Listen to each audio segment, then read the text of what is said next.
You've found it.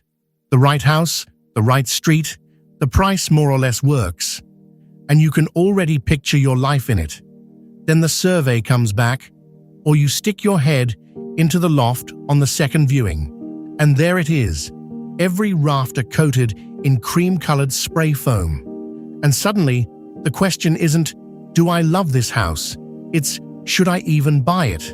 If you've been Googling that with a slightly sick feeling, this is the video that actually answers it. Not spray foam scary, run away. You've seen those. By the end of this, you'll know exactly how to decide, how to make sure it doesn't become your problem, and how to use it to knock thousands off the price instead of walking away from a house you want. Because here's the thing, almost nobody tells buyers, spray foam isn't always a deal breaker. Quite often, it's leverage. First, why has someone sprayed foam into this roof at all? Usually, one of two reasons, and the difference matters to you as the buyer. Some owners took it up in good faith under government-backed energy schemes, genuinely trying to make the house warmer and cheaper to run. Fair enough. But there's a second story you need to be alert to. A lot of spray foam was sold to people whose roofs were quietly on their last legs. Slipping tiles, rusted nails, battens past their best.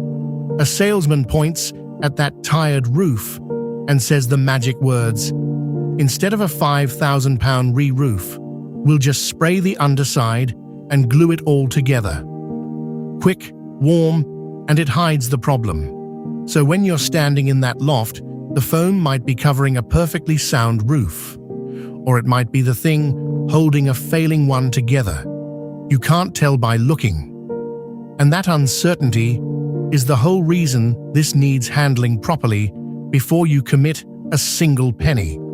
Let's be honest and precise about the actual risk, because the scare videos aren't. There are two real issues, and as a buyer, you're exposed to both. The first is simple. Nobody can see through it. Spray foam hides the timbers that hold the roof up, so a surveyor can't tell you their condition, and a mortgage lender will not risk hundreds of thousands of pounds against a roof that nobody is allowed to inspect. To the lender, "I can't see it, and it might be a problem," become the same sentence. In practice, that means your mortgage on this house can be refused or the property downvalued, which lands on you, not the current owner. The second issue is moisture. Most British roofs are cold roofs, built to breathe. Warm, damp air drifts up from the house, and in a healthy roof, it escapes. Seal that path with foam on the wrong roof, without proper ventilation, and that damp air can get trapped against cold timber. Over time, timber that can't dry out can rot, quietly, hidden under the foam. Now, and this is the honest part the angry videos skip, that is not a certainty. Plenty of installs are completely fine. The point for you as a buyer isn't, "This roof is definitely rotting." It's that you're being asked to buy a house with a question mark over its roof and its mortgageability, and you should never pay full price for a question mark. Put bluntly, get this wrong, and you could buy a home you later can't remortgage or sell, or inherit a re-roofing bill the seller quietly passed to you. Get it right, and none of that touches you. So let's make sure you get it right. Here's where most advice fails you. It tells you mortgage companies don't like spray foam and leaves you thinking that's the end of it. Game over, walk away. It isn't. Spray foam is a fork in the road, not a dead end. As the buyer, you've actually got 3 doors. Door 1, you walk away. And sometimes that genuinely is the right call, and I'll tell you exactly when. Door 2, and this is the one people forget. You make it the seller's problem. They get it removed and certified before completion, or they drop the price to cover it. Door 3, you proceed with your eyes fully open, because an independent check has shown the install is sound. Notice what every one of those doors needs first: real information. A house that scares off every other buyer is only frightening if you don't know which door you're standing in front of. Once you do, it can be the best value house on the street. So here's how you find out. 3 steps. Step 1. Before you exchange contracts, get an independent spray foam assessment from someone who inspects roofs for a living and is not selling you the removal. This is the single most important thing in the whole video, so make your offer subject to it, in writing. A proper assessment answers the questions that decide everything. What type of foam is it? Open cell or closed cell? Is there ventilation? What condition are the timbers actually in? And crucially, what's the felt underneath like? Because that one factor can change your costs more than anything else. 2 warnings here. Do not accept the previous owner said it's fine. That is worth nothing to your lender. And be very wary of a free survey offered by a company that also wants to do the removal, because the person who profits from removal should never be the one who tells you that you need it. You want an independent opinion you've paid for and can trust, the same way you'd never let the car salesman be the only mechanic to inspect the car. Get that, and you'll know within days which of the 3 doors you're really looking at. Step 2. The money. And this is where you stop being the worried buyer and start being the one holding the cards. As a general guide, professional removal tends to run somewhere around £50 to £75 per square meter, with the tougher closed cell foam costing more than open cell, and most jobs taking 2 to 5 days.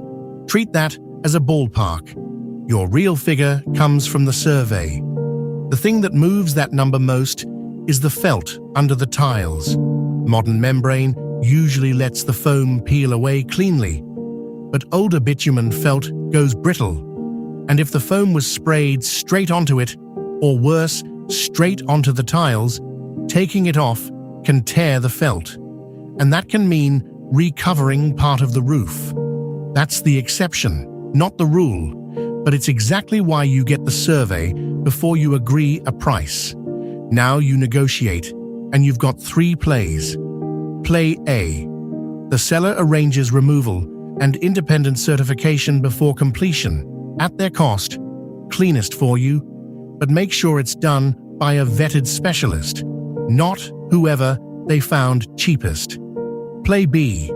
The one most buyers use.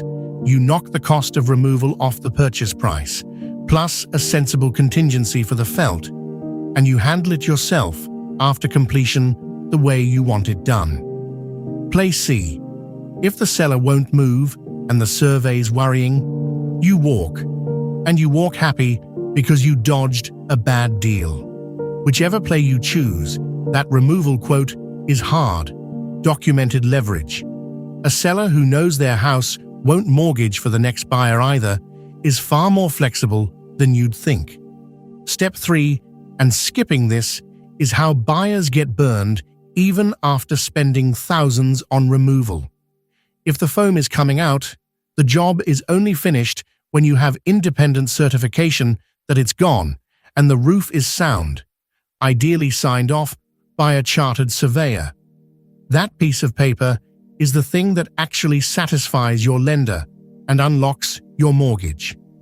The removal without the certificate doesn't fix your problem. It just makes the loft look tidy. So if you've gone with play A and the seller is removing it, make the independent certificate a written condition of the sale. Completed before you complete, never a vague, we'll sort it afterwards. And if you're handling it yourself under play B, build the certified sign-off into your plan and your budget from day one. Done properly, you don't just clear the hurdle for this purchase. You own a house with a clean bill of health and a document to prove it the day you eventually sell. I promised I'd be straight with you, so here's when door 1, walking away, is genuinely the smart move, not the scared one. Walk if the survey finds the foam was sprayed directly onto fragile bitumen felt or straight onto the tiles, and a substantial re-roof is on the cards. Unless the price drops to reflect a re-roof, that's a different house at a different price. Walk if the seller flatly refuses to let you survey it or won't adjust on a problem a lender will clearly object to. That refusal is telling you something. Walk if you're being rushed by a chain into skipping the checks, and walk if you simply can't fund the removal and a contingency on top of everything else. Stretching yourself to the snapping point for a house with a known issue is how a dream home becomes a trap. Walking away from the wrong house isn't failure. It's the survey doing its job and saving you from a mistake you'd have spent years paying for.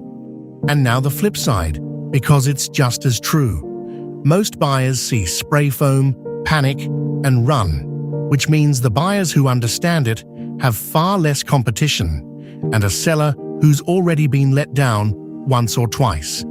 If the survey shows a sound install on a decent roof and a motivated seller who'll either remove it or take it off the price, you can end up buying a house below what the street is worth, fixing the one issue once and owning it clean.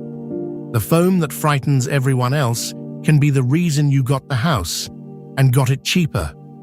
The only difference between the buyer who gets burned and the buyer who gets a bargain is the 3 steps we just went through.